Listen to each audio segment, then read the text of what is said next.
Dear student, Calcutta ইউনিভার্সিটির রাষ্ট্রবিজ্ঞান অনার্সের পরীক্ষা আর কয়েকদিনের মধ্যে। এই রাষ্ট্রবিজ্ঞান টোটাল 4টে পেপারে পরীক্ষা দিতে হয়। অলরেডি আমি 2টো পেপারের সাজেশান ভিত্তিক ভিডিও দিয়ে দিয়েছি। আজ আমি 7th এবং 8th পেপারের সাজেশান একসাথে দিয়ে দিচ্ছি। এবার আসি ডিএসসিসি 7-এর সাজেশান। টপিকের নাম ভারতীয় রাষ্ট্রচিন্তা, মডিউল 1। এই মডিউল 1-এর যে কোশ্চেনগুলো অবশ্যই করতে হবে সেগুলি হলো: 1 নম্বর, সমন্বয়বাদ কী, ভারতীয় রাষ্ট্রচিন্তায় এর গুরুত্ব আলোচনা করো। 2 নম্বর, জিয়াউদ্দিন বারনী ও আবুল ফজলের রাজনৈতিক চিন্তার তুলনামূলক আলোচনা করো।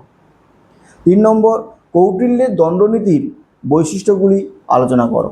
এই 3টে কোশ্চেন করলে মডিউল 1 থেকে 10 নম্বর এবং 20 নম্বর 100% কমন পেয়ে যাবে। এবার আসি মডিউল 2। মডিউল 2 থেকে 1 নম্বর কোশ্চেন, রবীন্দ্রনাথ জাতীয়তাবাদ বলতে কি বুঝিয়েছেন? তিনি জাতীয়তাবাদের কোন সীমাবদ্ধতাগুলিকে সমালোচনা করেছেন? 2 নম্বর, গান্ধীজির স্বরাজ ও সত্যাগ্রহের মূল নীতিগুলি আলোচনা করো। এই দুটি নীতির তাৎপর্যটি ব্যাখ্যা করো। 3 নম্বর, রামমোহন রায়ের সামাজিক ন্যায় ও মত প্রকাশের স্বাধীনতাটি ব্যক্ত কর। এই টোটাল 6টা কোশ্চেন। মডিউল 1-এ 3টে কোশ্চেন, মডিউল 2-এ 3টে কোশ্চেন। এই 6টি কোশ্চেন থেকে আমাদের লিখতে হবে 4টে কোশ্চেন। 4টে কোশ্চেন 100% কমন পেয়ে যাবে। এবারে আসি 5 নম্বরে। 5 নম্বরের কোশ্চেনের জন্য আমি 7টে কোশ্চেন দিয়েছি। এখান থেকে 3টে কোশ্চেন মাস্ট পেয়ে যাবে। 1 নম্বর, রাজতন্ত্রের বৈধতা। 2 নম্বর, সপ্তাঙ্গ তত্ত্ব। 3 নম্বর, রাষ্ট্র সম্পর্কে গান্ধীজি। 4 নম্বর, জাতীয়তাবাদ সম্পর্কে বঙ্কিমচন্দ্র। 5 নম্বর, রামমোহন রায়ের আইনের অনুশাসন। 6 নম্বর, কৌটিল্যের দণ্ডনীতি। এই কয়েকটা কোশ্চেন করলে 3 নম্বরের কোশ্চেন 100% কমন পেয়ে যাবে। এই গেল আমাদের ডিএসসিসি 7-এর সাজেশান। এবারে আসি ডিএসসিসি 8-এর সাজেশান। টপিকের নাম জনপ্রশাসন, ধারণা ও তত্ত্ব। এই টপিকগুলি থেকে যে কোশ্চেনগুলো বলবো 100% কমন পাবে, একটু মনোযোগ সহকারে শুনবে।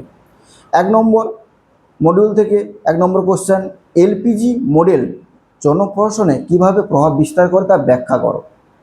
2 নম্বর, নয়া জনপ্রশাসন বলতে কী বোঝো, এর বৈশিষ্ট্য ও তাৎপর্য আলোচনা করো। 3 নম্বর, উন্নয়ন প্রশাসন বলতে কী বোঝো, এর বৈশিষ্ট্য ও তাৎপর্য আলোচনা করো। 4 নম্বর, জনপ্রশাসন ও বেসরকারি প্রশাসনের মধ্যে পার্থক্য আলোচনা করো।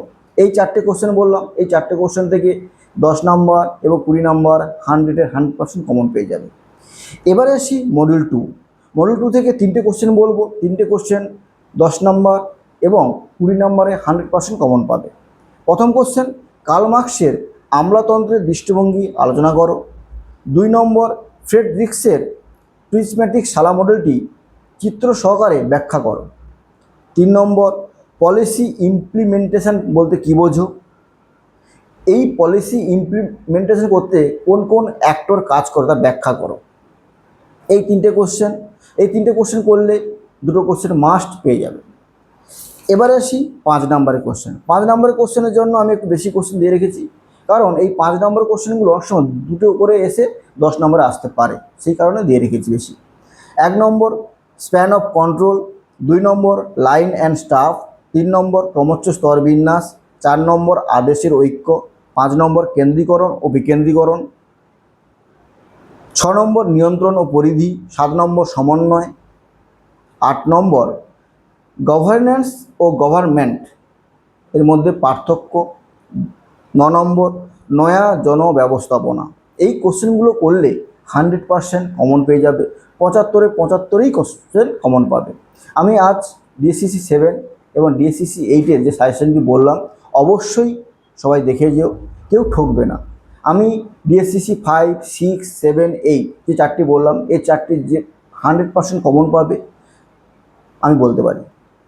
আর কারো যদি এই সাজেশন ভালো লাগে, লাইক, শেয়ার, কমেন্ট করবে এবং পরীক্ষা দিয়ে আসার পর কেমন সাজেশন পড়লো সেগুলো কমেন্ট বক্সে কমেন্ট করে যাবে। ধন্যবাদ। ভালো করে পরীক্ষা দাও, অবশ্যই সবার ভালো পরীক্ষা হবে।